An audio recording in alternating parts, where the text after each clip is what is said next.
예수의 사역을 보면 우리가 예수의 사역의 그 목적이 무엇인가를 생각해 볼 필요가 있는데 성경을 읽을 때 그렇게 잘 안 읽는 것 같은 느낌도 좀 들긴 합니다. 예수님께서 세례 요한에게 세례를 받는 걸로 이제 사역을 시작합니다.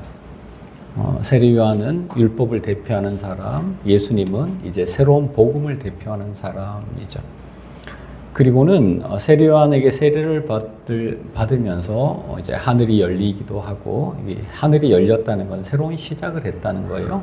개천절할 때 새로운 나라를 시작한 날이잖아요. 하늘이 열렸습니다. 하늘이 열리고, 그리고 이제 성령께서 비둘기 같이 내려오셨는데 이 성령께서 예수를 광야로 내모십니다. 광야로 들어가라. 강제로 광야로 몰아갑니다. 예수의 선교 중에 강제화된 것들이 몇 가지가 있죠. 그 중에 이제 성령께서 예수를 강제로 그쪽으로 몰아가십니다. 십자가도 강제로 하나님께서 데려가시죠.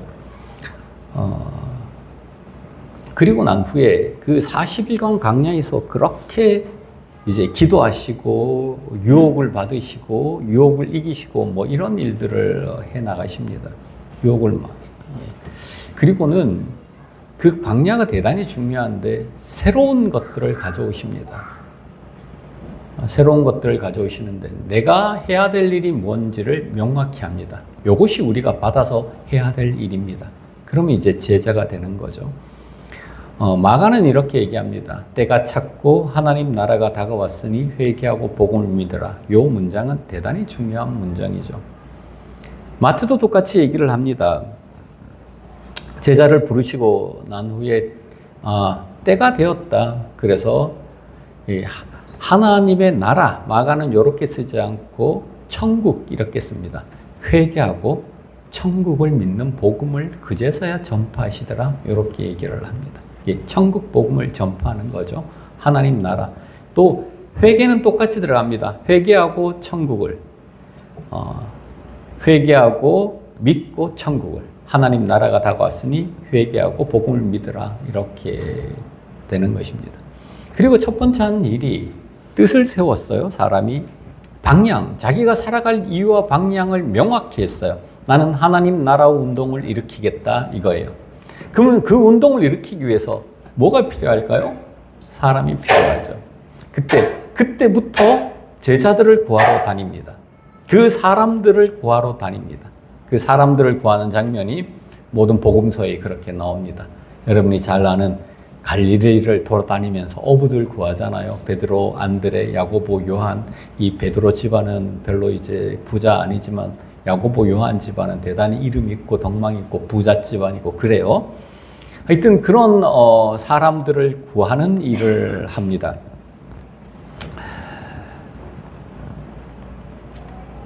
어부들을 부르셨다. 여기에서 이제 시작하는 거죠. 제자들을 불렀다. 여기서 시작해서 복음서가 어디에서 끝나냐 하면 제자를 삼아라. 여기서 끝납니다. 마태는 그렇게 구성하죠. 누가는 어떻게 구성하죠? 어부들을 불렀다. 그리고 어디서 끝나요? 성령이 너희에게 계시면 너희가 권능을 받고 예루살렘과 유다와 사마리아와 땅끝까지 증인이 되어라. 제자를 삼아라. 증인이 되어라. 사실은 같은 맥락이죠. 예수님께서 우리를 왜 부르셨을까? 왜 부르셨을까? 이제 왜 부르셨을까? 예수님이 우리를 부르시면서 시작해서 제자를 삼아라 이렇게 이 목적을 드러냈는데 예수님이 제자를 부르는 목적도 너희들이 제자를 삼아라 이렇게 하시고 마태의 목적도 그 마태 복음서의 목적도 예루살렘과 유다와 사마리아와 땅끝까지 이렇게 누가가 얘기한 것 같이 마찬가지로 모든 민족으로 제자를 삼아라 이렇게 이제 얘기하는 거죠. 그럼 마태복음이 지향하는 목적도 그것이죠.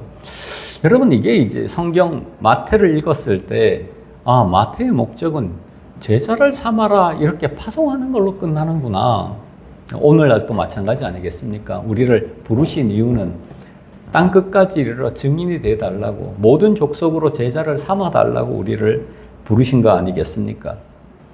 그럼 예수 그리스도가 이 땅에서 사역한 이유와 목적은 뭘까요? 예수 그리스도께서 이 사역한 이유와 목적은 뭘까요?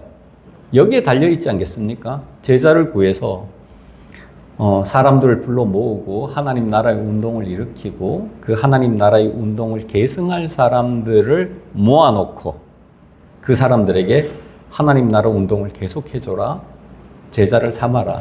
이게 목적 아니겠습니까? 그럼 이제 이렇게 물어야죠. 여러분들은 제자입니까? 여러분은 제자입니까? 물론 제자라는 건 예수를 배우기도 하고 예수를 따르기도 하고 뭐 이런 사람들이죠. 근데 한번 상상을 해 보십시오. 예수님께서 제자들을 불러 모을 때 이 한 줌도 안 되는 제자들을 왜 불러 모았을까? 그냥 작게 이렇게 유대 안에서 사람들 가르치고 오손도손 하나의 뭐 학당 만들어서 이렇게 하려고 부르셨을까요? 그러지 않을 거 아니에요. 예수님께서 우리를 부르셨을 때 어떻게 부르냐면 예수님께서 그 초기 선교에서 제자들을 불렀을 때 예수의 꿈은 어디에 가 있었을까요? 로마를 넘어 땅끝이죠. 땅끝이죠. 모든 족속이죠. 모든 족속. 우리는 예수의 제자의 꿈을 가지고 있습니까? 예수의 의도를 우리가 수용하고 있습니까? 이게 목적인데 땅끝은 무슨 땅끝이야. 그냥 우리끼리 잘 살면 되지. 그러면 이제 성경이 이렇게 얘기합니다. 여기가 조사오니 여기 초막셋을 짓겠습니다.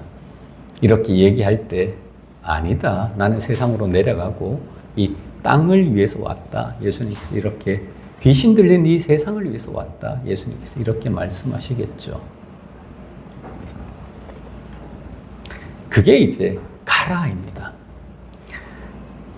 여기에 전체 이제 우리가 동사같이 느껴지는 게 한 4가지 정도가 있는데 주 동사는 제자를 삼으라입니다. 그리고 나머지는 다 부사로 쓰여요. 가면서 이렇게 세례를 주면서 뭐 이렇게 되는 거예요. 그게 가라예요. 가라.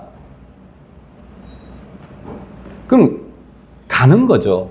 우리는 지금까지 우리 교회뿐만 아니라 한국 교회 전체가 무엇을 목적으로 했냐면 와라 이런 걸 목적으로 했어요. 교회를 부흥시키자. 전도하자는 가라는 명령이 아니라 들어오라는 명령이었죠. 그렇죠. 교회를 부흥시키자. 교단을 더 확장해서 최고의 교단을 만들자. 뭐 이런 쪽이었죠. 모이는 게 나쁜 건 아닙니다. 근데 가라. 이걸 잊어버린 모여라. 이건 큰 문제가 있는 거죠. 목적 자체를 상실하는 거죠.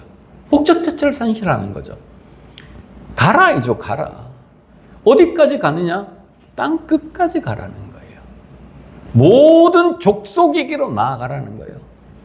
여러분, 성경에 나온 제자들도 그 땅 끝을 위해서 그렇게 죽어갔지만 외경이나 혹은 이제 그 1세기, 2세기의 문건들, 그 사막의 교부들의 문건들 이런 걸 보면 제자들이 땅 끝까지 정말로 나아갑니다. 자기 하나 나아가서 한 민족을 바꾸겠다고 생각합니다. 그래서 땅 끝까지 나갑니다. 바울과 같이 대표적인 인물이 바울이잖아요. 그들이 나가서 땅 끝까지 이르러 이 나라 저 나라 돌아다니면서 하나님 말씀을 전합니다. 첫 번째는 가서입니다. 예수의 제자가 되는 첫 번째 명령은 가서입니다. 우리 교회가 가자 이제. 가자. 여러분 직장으로 여러분을 파송합니다. 가십시오. 여러분의 가정으로 파송합니다. 하나님의 말씀을 전달합시다. 제자로서. 여러분의 삶의 현장으로 파송합니다. 여러분들이 정말로 권능 있는 자입니다. 하늘과 땅의 모든 권세를 내게 주셨다. 이 말은 다른 말로 하면 뭡니까? 하늘과 땅의 모든 권세를 너에게 준다. 여기에 권세는 엑수시아입니다. 다음 주에 설교가 천자에 관한 것인데 우리가 천자이다 이런 거예요. 천자이다. 우리가 천자이다. 천자가 뭡니까? 세상의 왕들이죠. 왕들을 천자라고 불렀어요. 제국의 왕들도 천자라고 불렀습니다. 하늘의 땅, 너희들이 왕이다. 너희들이 왕 같은 제사장이다. 그래서 그 인식이 성령이 오니까 그 인식이 생겼습니다. 하늘이 우리 아버지구나 이렇게. 우리가 하늘을 아버지로 부르면 천자잖아요. 하늘의 아들이잖아요. 예수님께서 하늘을 아버지로 불러라 이렇게 말씀하셨습니다. 정말 한번 봐봐요. 그냥 여러분이 천자예요. 이걸 다른 말로 해볼까요? 여러분이 대통령이에요. 영적 전투에 있어서 전체를 이끌어가야 할 대통령입니다. 그렇지 않습니까? 영적 전투가 망하면 물리적 전투가 일어납니다. 예수의 영은 뭐라고 그럽니까? 뭘 전도해야 됩니까? 낮아지고 섬기자, 사랑하자, 평화롭게 살자. 이거 전달해야 될 거 아니에요? 이게 문화가 안 되고 살아있지 않으니까 물리적 전쟁이 일어나는 거잖아요. 물리적 전쟁을 하라는 게 아닙니다. 전도를 하라는 겁니다. 영적 전투이죠. 제자들은 땅끝을 향해 바라보고 그 영적 전투를 벌이는 자들이죠. 이 세상이 가지고 있는 언어가 워낙 문제가 있으니까 이 세상의 말대로 살아가면 모두가 힘들어지니까 그래서 모든 족속으로 나아가라는 겁니다. 모든 민족으로. 모든 족속으로 모든 민족이에요? 모든 민족이라는 게 이 공간 전체를 얘기하는 거예요. 지구, 공간 전체를 얘기하는 거죠. 한 줌도 안 되는 제자들을 모아놓고 지구를 꿈꿨습니다. 그것도 변방 중에 변방 갈릴리에서. 그게 신앙입니다. 그게 신앙인들이고 우리가 하늘을 아버지로 부르는 사람들이 신앙인이고 하늘을 아버지로 부르는 사람들이 예수의 제자들입니다. 그래서 주기도문 첫머리에 그걸 넣었어요. 죽여버리겠다는데도 그걸 억지로 넣었어요. 하늘에 계신 우리 아버지. 하늘에 계신 우리 아버지.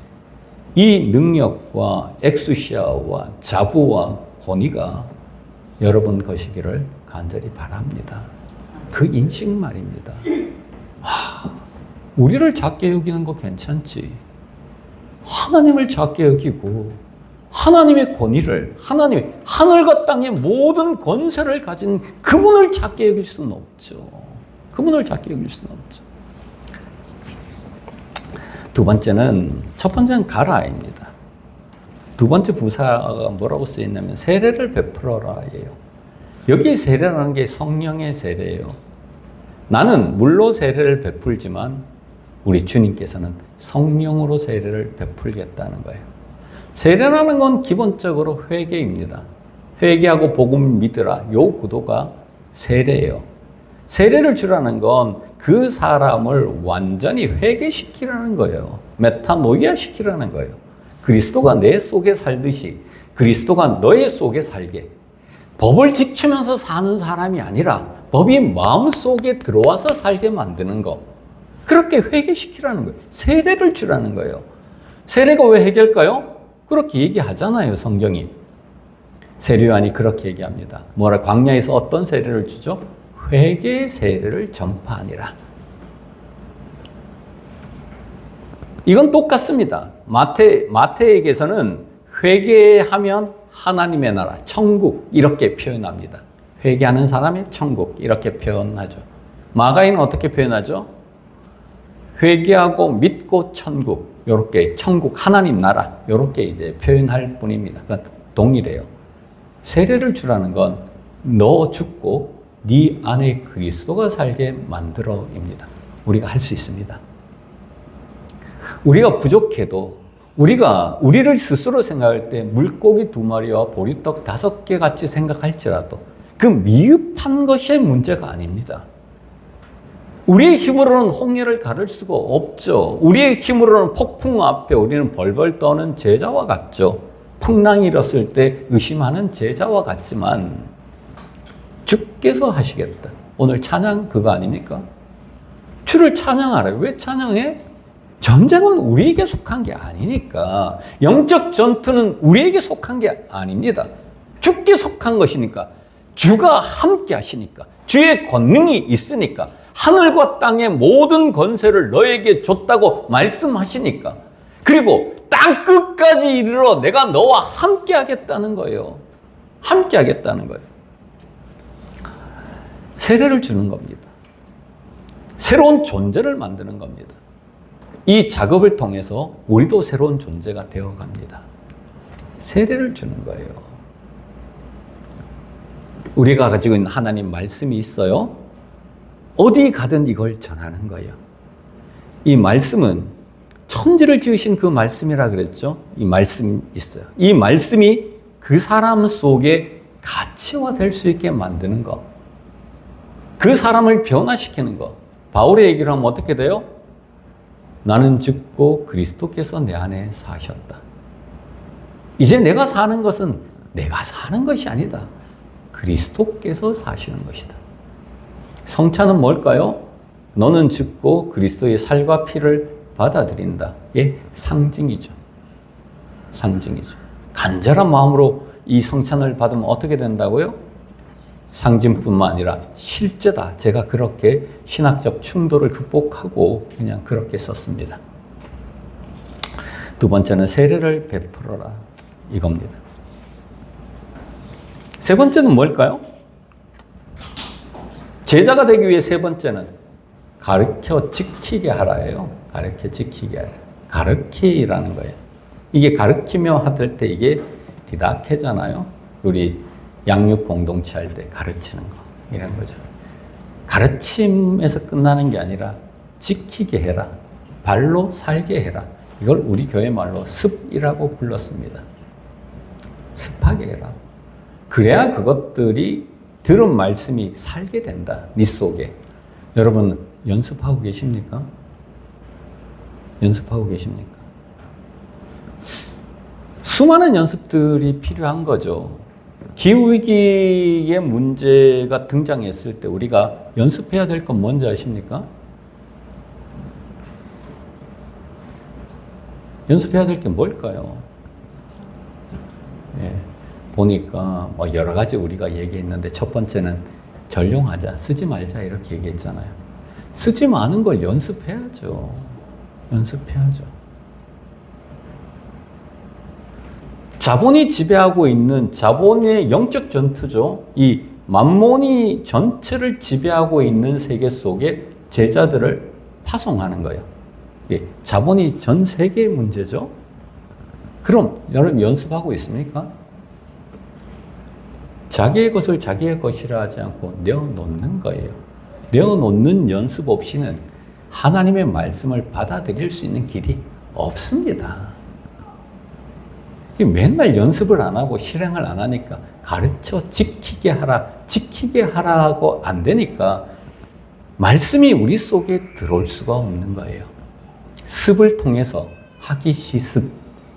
하나님의 말씀을 살지 않으면, 자전거를 타지 않으면 결단코 탈 수 없다. 이렇게 얘기해야 합니다. 잘 못하죠. 아무래도 못하죠.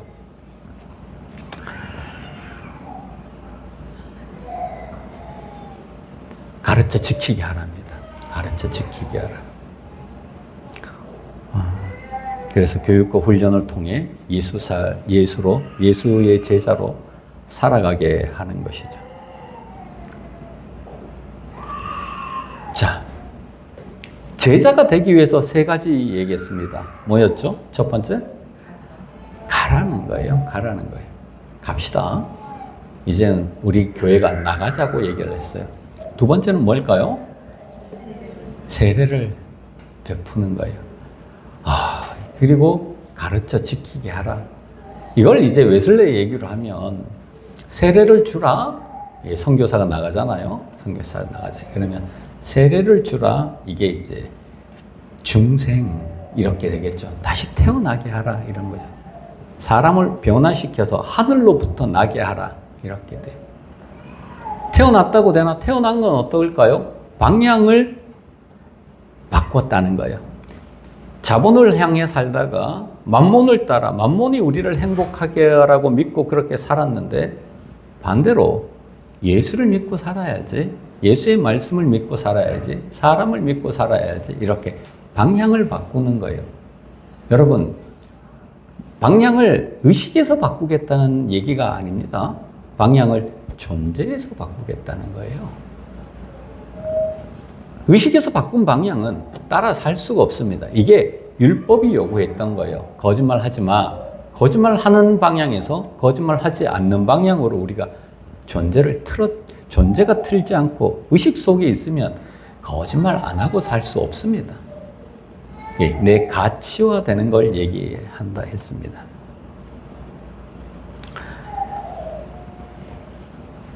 그 세례를 베풀어요. 가르쳐 지키게 하라는 건 이제 그 방향, 존재의 방향을 틀고 난 후에 점점 예수를 닮아가는 삶이 되는 거죠.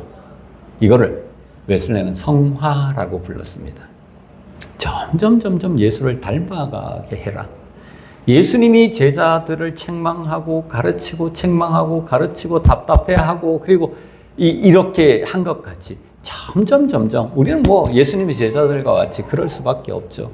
그럴 수밖에 없으니까 그렇게 다스리게 해라. 이걸 성화라고 불렀습니다. 그래서 가르쳐 지키게 해라. 계속해서 교육하고 나누고 가르치고 지키게 해라. 그렇게 했습니다. 그러면 이제 제자가 되는 거예요. 제자가 되는 거예요. 다시 한번 제자를 얘기하면 제자는 누구냐 하면 우리가 막 배우는 사람 이렇게 생각되잖아요. 그걸 싹 한번 치워봐봐요. 제자는 예수님이 제자를 부르신 기본적인 구조가 뭐냐면 세상을 맡기려고요. 세상으로 파송하는 게 마지막이잖아요. 마지막 절이에요, 이게. 마태복음의 마지막 절이에요. 세상을 꿈꾸는 사람들, 세상의 변화를 꿈꾸는 사람들, 세상을 예수 그리스도가 통치할 수 있도록 만드는 것, 하나님의 나라의 운동을 이 땅 끝까지 이루기 위해서 만든 그 사람들이 제자입니다. 그런 마음을 가진 사람이 제자이고요. 땅 끝까지 이르러 모든 족속으로 제자를 삼아라. 모든 족속으로 제자를 삼는 그 하나님 나라의 운동을 하는 그 사람들을 제자다 이렇게 부릅니다. 그냥 예수 닮는 거 이게 엄청 중요합니다. 그것만큼 더 중요한 게 없어요. 개인적으로 그게 목표이듯이 예수의 제자라는 건 예수를 닮아야죠. 예수를 가져야죠. 예수 말을 우리 속에 가지고 있어야죠. 근데 예수의 제자는 예수님이 제자를 불렀을 때를 생각해 봐요. 세상의 구도잖아요. 전체의 구도잖아요. 예수가 제자들을 파송할 때 마지막 예수가 이제 부활해서 제자들을 불러놓고 마지막 얘기를 하는 거예요. 그리고는 세상을 맡기잖아요. 너희들에게 세상을 맡겨요. 그 사람들이 제자입니다. 예수님은 그 사람들, 때가 찼고 하나님 나라가 다가왔으니 회개하고 복음을 믿으라는 이 구조의 운동을 일으킬 사람들, 그 사람들이 제자입니다. 다시 한번 얘기해 볼게요. 예수님이 제자를 왜 불렀겠어?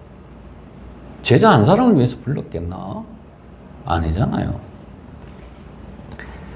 이 세상을 책임지게 하기 위해서 제자를 불렀잖아요. 그러면 오늘날 예수님이 우리를 왜 불렀을까? 세상을 맡기려고 불렀을 거 아니에요.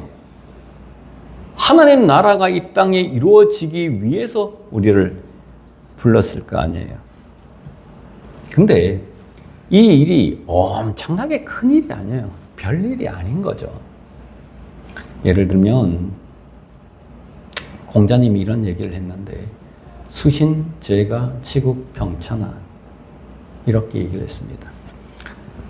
여러분의 하는 작은 행동이 수신이라는 건 몸을 닦는 거, 제가라는 건 가정을 잘 다스리는 거, 치국이라는 건 나라를 잘 다스리는 거, 평천하라는 건 천하를 평정케 하는 거.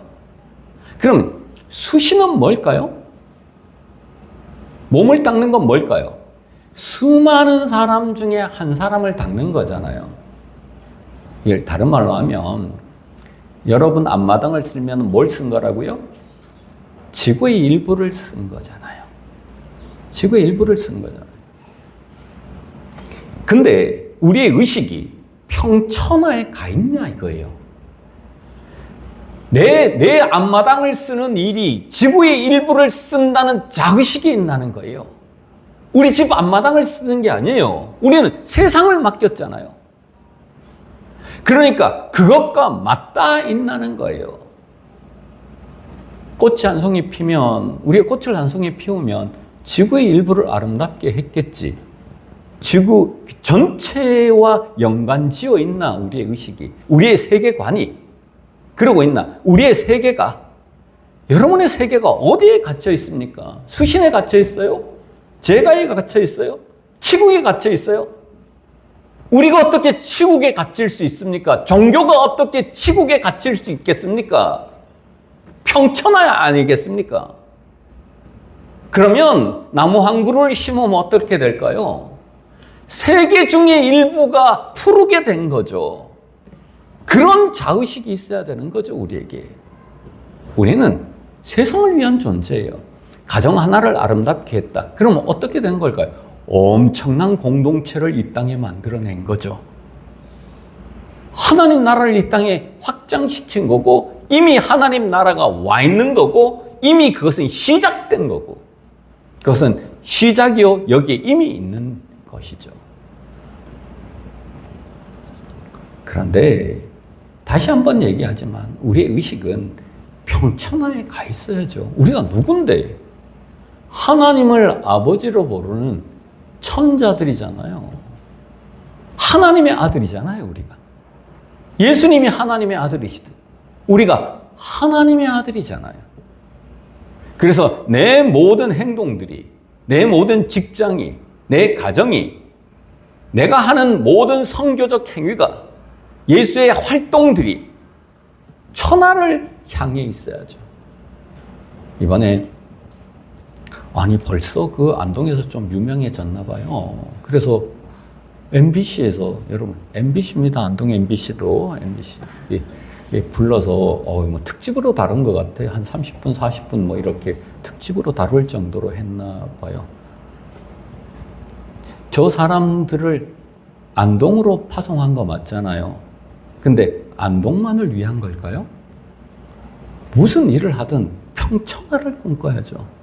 세상을 위한 거죠. 우리는 세상의 빛이고 세상의 소금이에요. 세상에 빛이 되라 이런 얘기도 아니에요. 세상의 정체성이 그렇다는 거예요. 세상의 빛이고 세상의 소금입니다. 그게 권세입니다. 엑수시아입니다.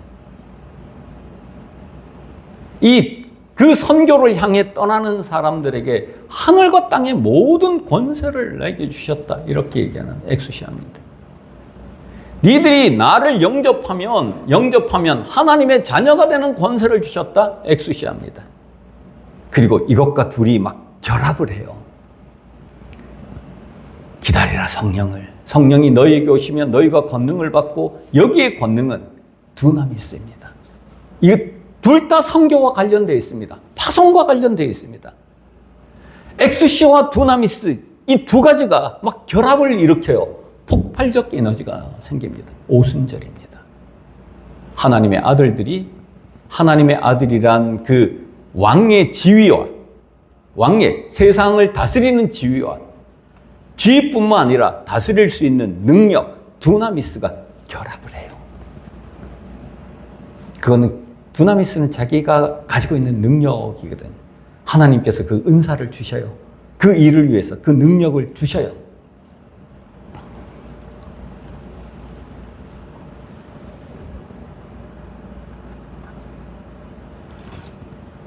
그리고는 마지막 약속을 합니다. 이거 어디서 많이 들어본 건데 내가 너와 함께 할게.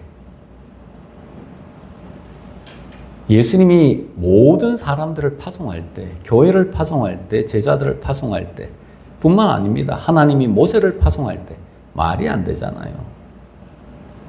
당대 최고의 제국과 그 제국 아래의 한 분파 히브리 족속들의 대결 가능합니까?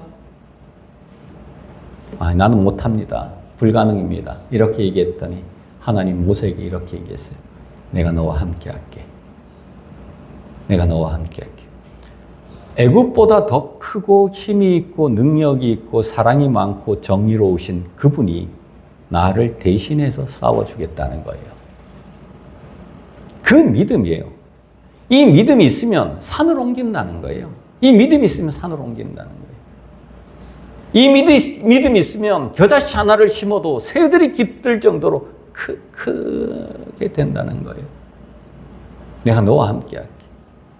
여호수아에게 뭐라 그럽니까? 내가 모세와 함께 했던 것 같이 내가 너와 함께 할게. 그럼 오늘 우리에게는 뭐라 그럴까요? 내가 여호수아와 함께 한 것 같이 내가 너희와 함께.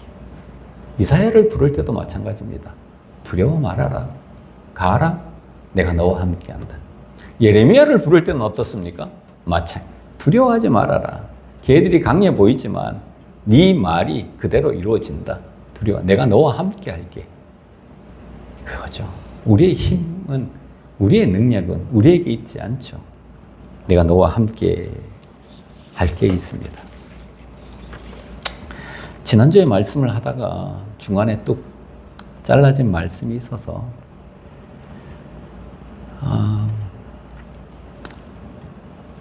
우리가 이제 세상으로 나아가는 거 이제 전도라고 부르는데 짧게 몇 가지만 얘기하십시다. 다시 한번 여러분, 우리가 전도라고 얘기할 때 이거 되게 중요한데 우리 전도를 정리하고 신학적으로 정리한 걸 보니까 12개, 13개도 넘읍디다.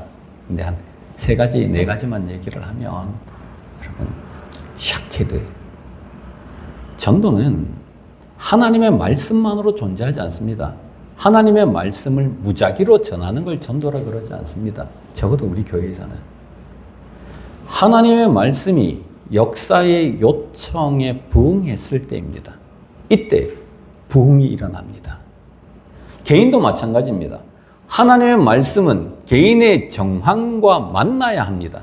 이 둘이 떨어질 때 이것들이 정말 이단입니다. 정말 이단입니다. 하나님의 말씀을 이 사람에게 이 사람을 보지 않고 전할 때 이걸 위선이라고 부릅니다. 필요 없어. 하나님 말씀이 거짓말하지 말래. 이 사람은 거짓말 안 하는 사람이야. 근데 이 말씀이 거짓말하지 마. 이렇게 얘기할 필요가 있겠습니까? 하나님 말씀은 역사에 대한 애착, 그 사람에 대한 사랑을 필요로 합니다. 그것을 우리는 샤케드라고 불렀습니다. 여러분을 보냅니다. 사람을 봅시다. 역사를 봅시다. 그래서 역사를 제가 설명했습니다. 역사를 설명했습니다. 한국교회가 언제 부흥했느냐? 역사의 요청에 부응했을 때, 그때 한국교회는 폭발적인 부흥을 일으켰다. 그것을 잘 봐라. 그것을 잘 봐라. 그럼 어디서부터 봐야 될까? 수신에서부터 봐야 되겠죠. 나에게 필요한 말씀이 뭐겠나? 그거 1년에 하나씩 정하라 그랬잖아요. 나에게 필요한 말씀이 뭐겠나? 너를 봐야 되겠죠. 저 사람에게 전달해야 될 말씀과 저 사람에게 살아야 될 말씀, 발로 해야 될 말씀이 있을 거 아니에요. 그래야 이 복음이 확산되겠다. 그래서 첫 번째는 그렇게 우리가 정리를 했습니다. 또 하나를 얘기하면 문화적 우위입니다. 예언자적 인식은 사참에서 신경을 써야 될 일이고, 문화적 우위는 세상의 빛과 소금이 된다는 거예요. 자랑스러운 교회를 만드는 거, 이거는 사실은 친교가 해야 될 일 중에 하나인데, 아니 나는 안 되는데 너네는 편안하게 살아. 우리는 평화를 못 이루는데, 우리는 민주를 못 이루는데, 우리는 정의롭지 않은데 정의를 전해. 말이 되겠습니까? 안 되죠. 우리가 비치어야 비치게 되는 거죠. 그래서 우리가 문화적 우위를, 적어도 사랑을 세상보다 더, 조직을 세상보다 더, 민주를 세상보다 더, 정의를 세상보다 반보라도 진보적이어야 되겠다. 그것이 선교의 기초이고 방식이다. 그리고 신학적으로 하나를 더 얘기하면, 신학적으로는 이제는 하나님의 이름들을 좀 전하자 했습니다. 이거 정확하게 이해를 잘 못하시겠지만 하나님의 이름들을 전하자. 하나님의 이름들을, 하나님의 이름이 아니라 하나님의 이름들을 좀 전하자. 하나님의 이름은 여러 가지가 있습니다. 우리가 서로 사랑할 때 하나님께서 거기에 계신다. 이 그리스도의 사랑을 전해보자. 말로, 행동으로. 예수 그리스도는 평화의 왕이시다. 예수 그리스도가 말하는 평화와 그 평화의 행동을 이 땅에 전하자. 성령은 진리의 영이시다. 정의의 영이시다. 세상이 얘기하는 정의가 아니라 성령께서 우리에게 보여주시는 정의를 이 땅에 전하자. 제자란 그런 사람들입니다. 그래서 각 공동체에게 제가 얘기를 했습니다. 이 말씀을 전하면서 하나님의 말씀이 점점 왕성하게 되어서 예루살렘에 있는 제자의 수가 더 힘이 많아지고 허다한 제사장의 무리도 이 도에 복종하니라. 제자들을 파송하는 첫 단계의 이런 일이 벌어졌습니다. 성령이 오고 난 후에. 그 원인을 성경이 뭐라 그러냐면 말씀이 우리 안에 왕성해졌다는 거예요. 말씀은 어떻게 왕성해질까? 전하면 왕성해지죠. 그러니까 다 흩어. 그래서 내가 너에게 전해도 말씀이 왕성해지는 거야. 너가 나에게 전해. 이걸 말씀의 교통이라고 합니다. 내가 너에게만 전하는 건 뭐라 그래요? 이 말씀을 가르침이라 그러죠. 예수님께서 교육하셨다. 이렇게 예수님이 교육하셨다. 그렇게 교육하다. 그러면 말로만 그렇게 하나? 아니잖아요. 행동으로도 하면 되잖아요. 말씀이 내 행동으로 저 사람이 갔어. 가난한 자를 그냥 두지 마. 고통당하는 자를 그냥 두지 마. 사마리아 사람같이 강도 만난 이웃을 그냥 두지 마. 그때 그 행동을 하는 게 힘 있는 말씀의 전함 아니겠습니까? 그래서 이렇게 얘기했습니다. 증인은 말로 전해라. 근데 증인은 이 세상의 도구도 사용해라. 이 증인, 말씀이 왕성하게 되기 위해서는 말씀을 전하는 수밖에 없는데 말로도 전하고 행동으로 전하고 모든 사람이 교회 안에 모든 사람이 전도할 수 있게 만들어라. 양육은 가르쳐라. 하나님의 말씀을 저 사람이 가르쳐라. 가르칠 뿐만 아니라 우리가 전도한다 그러면 믿지 않는 사람들만 전도한다고 생각했는데 여기 하나님의 말씀이 왕성해지려면 어떻게 해야 될까요? 서로 전도해야죠. 이걸 성령의 교통이라 부른다. 양육은 성령의 교통을 하자. 우리가 서로 전하자. 친교는 교회 안에서 말씀을 몸으로 전하게 해라. 내 말씀이 저쪽으로, 저쪽 말씀이 나에게로, 이게 서로 간에 왔다 갔다 할 수, 이건 엄청난 힘과 에너지가 되죠. 말씀이 막 풍성해지는 느낌이 안 듭니까? 사회참여는 뭘 해야 될까요? 사회참여는 말로 전하는 사람들 아니잖아요. 행동으로 전하는 사람들이잖아요. 행동으로 이 땅을 침입해 나가자. 그야말로 파송이죠. 그래서 행동으로 하나님 말씀을 이 땅에 실현하는 사람들, 말로 전하는 사람들이 증인 공동체라면 몸으로 전하는 사람들이 사회참여 공동체 사람들이죠. 그러면 교회 안에 막 말씀이 흥황하지 않을까요? 예배는요. 예배는 피아노 선율 하나에 하나님이 살아있고 성찬에 살아있고 이런 것들이요. 그리고 영과 진리로 성령께서 성령과 진리로 말씀으로 예배드리는 예배가 되게 하는 것입니다. 말씀을 마치려고 합니다. 여러분, 우리 교회에 말씀을 흥왕하게 합시다. 그리고 땅끝으로 나가십시다. 우리의 의식이 땅끝에 있어야 된다. 우리의 의식이 모든 족속에게 있어야 된다. 우리의 의식이 예루살렘과 유다와 사마리아와 땅끝까지 미쳐 있어야 된다. 내가 작은 행동 하나도 그것과 연결되어 있어야 한다. 그 하나님 나라, 하나님의 백성, 예수의 제자의 삶이 우리의 삶에 되기를 바랍니다. 기도합시다.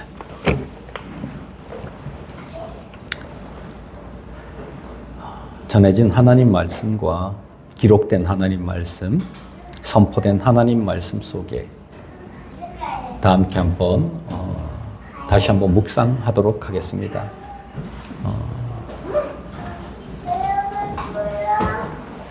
이 말씀이